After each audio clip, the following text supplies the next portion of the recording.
नमस्कार। आप देख रहे हैं आपका अपना चहेता साहित्य टीवी और मैं इंदौर से दादी सरला मेहता आपके लिए आज लेकर आई हूँ एक प्रेरक कहानी। प्रेरणा देने के साथ ज्ञानवर्धक भी है। और आजकल का ज़माना तो आप देख ही रहे हैं कि अतिक्रमण का बोलबाला है। साहित्य की रचनाओं पे अतिक्रमण हो रहा है, ज़मीन पे अतिक्रमण हो रहा है। तो भाई हमारे सौर मंडल में भी खलबली मच गई और जो ग्रह थे वो सारे के सारे चिंतामग्न।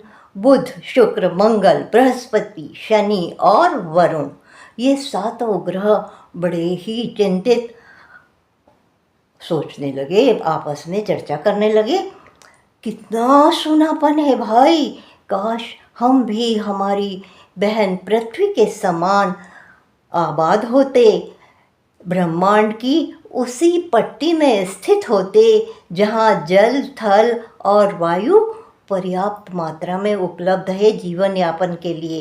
यानी हम पृथ्वीवासी देखिए कितने भगवान ने हम पर कितना उपकार किया है कि हमें जरूरी तीनों तत्व जल, थल और वायु पर्याप्त मात्रा में उपलब्ध है। तो दूसरे ग्रहों को तो भैया ईर्ष्या भी होने लगी और चिंता सताने लगी। बस सारे सातों ग्रह मिलकर चल दिए पृथ्वी से औपचारिक मुलाकात करने कि चलो मिल भी लेंगे बहन से। किसके नेतृत्व में?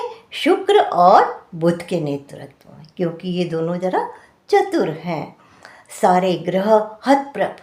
व्यापारी बुध तो पृथ्वी का औद्योगिकरण देखता ही रह गया, किंतु सौंदर्य के स्वामी शुक्र से रहा नहीं गया और पूछने लगा, बहन पृथ्वी, सुना तो था कि तुम 16 श्रृंगारों से सुसज्जित हो, फिर ये विधवा-सी हालत क्यों बना रखी भला? बताओ। धार धार अश्रु बहाती पृथ्वी सुनाने लगी अपनी बीती, अपनी राम कहानी।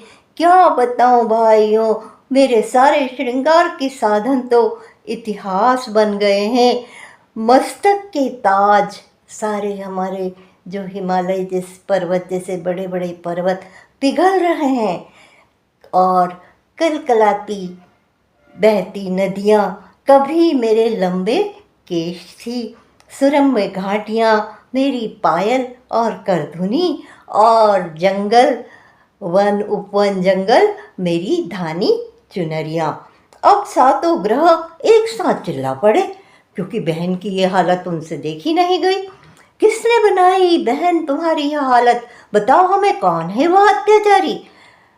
अब रोते रोते सिसकते हुए पृथ्वी बोली, क्या बताऊं बंधु, मेरे अपने ही बच्चों ने, इस मानव नाम के दुराचारी ने मुझे इतना वीरान कर दिया, उजाड़ करके रख दिया, मुझे कहीं का नहीं छोड़ा। और रोते रोते पृथ्वी अपने दिल ओजोन परत पर हुए छेद दिखाते हुए धार धार आंसू बहाने लगी।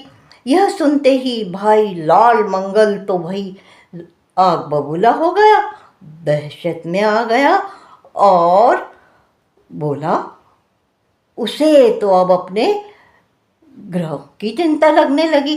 मंगल को लगा कि ये मानव तो चांद पर पहुंच गया है, अब मंगल पे जाने की भी तैयारी कर रहा है। तो वह भी चिंतित होकर बोला, भाई कैसे भी मुझे तो अपना ग्रह बचाना होगा, और ये मानव वैसे भी मुझ तक पहुंच ही चुका है और कहीं आकर पूरा ही अतिक्रमण ही न कर बैठे। और मंगल ने कहा, चलो तुम लोग बाद में आना भाई, अपनी पृथ्वी बहन को दिलासा देकर, मैं तो चला अपने मंगल ग्रह बचाने के लिए। तो भाइयों बहनों, आपको ये ज्ञानवर्धक कहानी कैसी लगी? आप पढ़िएगा, सुनिएगा और लाइक करिए, कमेंट करिए और शेयर करिएगा। और हाँ, हमारे साहित्य टीवी चैनल को यदि आपने अभी तक सब्सक्राइब नहीं किया तो अभी अभी जस्ट सब्सक्राइब कर ही दीजिए। तो मित्रों, अलविदा, अलविदा नहीं, अगले शुक्रवार को फिर मिलती हूँ आपसे एक नई कहानी लेकर। तब तक के लिए खुश रहिए, खुश रहिए।